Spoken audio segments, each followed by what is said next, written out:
Now, talking about change, I wanted to ask you about religion and the religious impulse. How far would you push this view that there is something intrinsically antithetical to complaint and protest and change inbuilt in the religious worldview of the major religions? Yeah, I mean, this is an interesting line of thought. I mean, I started on it by asking what you might think is a silly question, which was, what was the first complaint in human history? Now, okay, so let's forget human history. Let's go back to the creation stories of the Judeo-Christian tradition. When was the first complaint in the history of the world according to the Bible? And I think the myths tell us something here. The first complaint was not from the serpent, nor was it from Adam and Eve. It was actually God who made the first complaint. God complained that Adam and Eve had disobeyed his order not to eat from the fruit of the tree of the knowledge of good and evil. Now, the point is, of course, that in eating from the fruit, they became capable of distinguishing between what was right and what was wrong. Going back to what I was saying earlier, distinguishing between the way things are and the way they ought to be. So really, they only became fully moral creatures after the fall. So there's this paradoxical element of the fall. The fall is actually, rather than our undoing, it's our making as moral creatures. Before that, we were just complete innocents with no sense of right or wrong.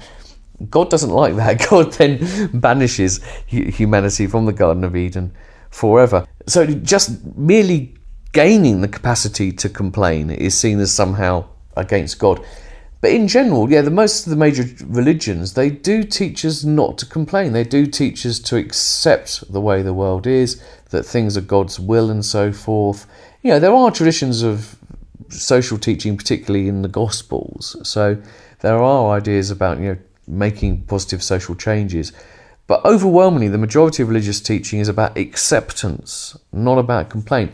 And I don't think that's a good thing, frankly. I think it's very important. All the major social reforms in history have started by people saying, no, it isn't okay, things aren't right, we should have change.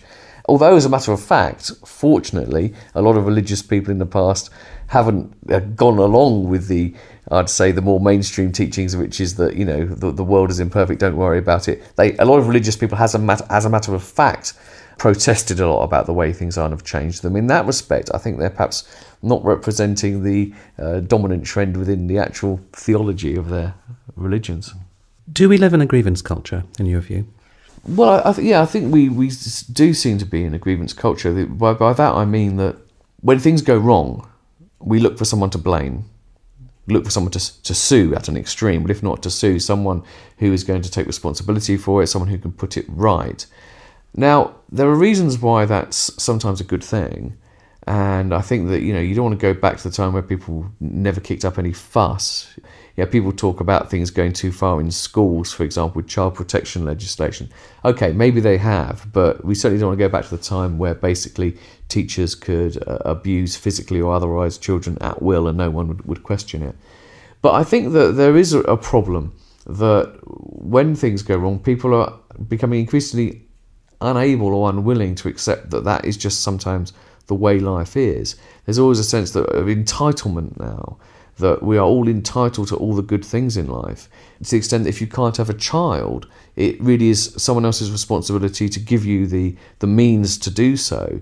I'm not saying that people who have difficulty having children shouldn't be given help, as much help as the state can give them to do that. But I think there's a subtle difference between saying, yes, the state should provide that, and thinking, it's the absolute duty of society to make sure people can have children and so forth. So I think there is that element of grievance. And I think, again, that's problematic because complaint at its best is a moral thing. It's about protesting against what should be different, what is morally wrong. And when it becomes rather a protest against, I'm not getting what I think I'm entitled to, it becomes more self-serving and egocentric. It's not the best form of complaint. And do you see a correlation between the decline of religious faith and the rise of individualism with those expectations, those entitlements that you've just been talking about? Because if you're not entitled to a child, the sort of anterior view was that it was a blessing, it was a gift, it was something which God bestowed upon you. With the removal of religious faith, does that then allow in this sense of one's own entitlement? I think the decline of religion is something to do with that, but perhaps in a slightly more general way. I think that what happened is, in the past, people had a sense of what grounded ethics. Now, it wasn't very thought through, and I think the role of the church is probably exaggerated slightly. I think that its social regulation has really been at the heart of most practical ethics. In most of the time, people do what is approved of, what will get allowed by the culture and so forth. But, society has become much more fragmented, communities less cohesive, and the authority of religion has gone. And so what's happened is that there isn't a clear, shared, assumed basis for values. And I think into that vacuum has come law and rights. We now tend to think of what is right or wrong in terms of what we're entitled to, what the law states, what the rules say, and so forth. So, for example, a lot of people see no problem with tax avoidance, which is not paying tax by legal means, and tax evasion, which is actually, just illegally not paying taxes. They think if there's some legal process you can use to avoid paying taxes, then that's fine. But actually, taxation is a moral issue. We all think we should all pay our fair share. And it seems to me that if you find a way which may be perfectly legal but is sneaky of not paying taxes, which other people are, that should be just as unacceptable. So I think this is the real issue, that law and rights and entitlements have kind of filled the gap where we used to have ethics. And I'm not sure what we should do about that, because I don't think we can or should go back to a time when we just took our moral lead from religious leaders and so forth. I do think that there is a philosophical basis for ethics, but I'd be the first person to admit that's a hard sell for people. It's not easy to get people to actually base their ethics on a thought through philosophy. But I think that in terms of direction we should be going, we need to do something to try and give people a greater sense that it's not just about laws and rights and entitlements, that they need to think of the moral basis of the way they behave. Do you believe that the risk aversion that's so prevalent can be rolled back in some ways? Well, the risk aversion relates to this because in a culture where it is all about rights and entitlements and suing and so forth, you get to that situation whereby no one wants to be the person making the mistake, because if you make the mistake, you carry the cost. Someone will trace it back to you.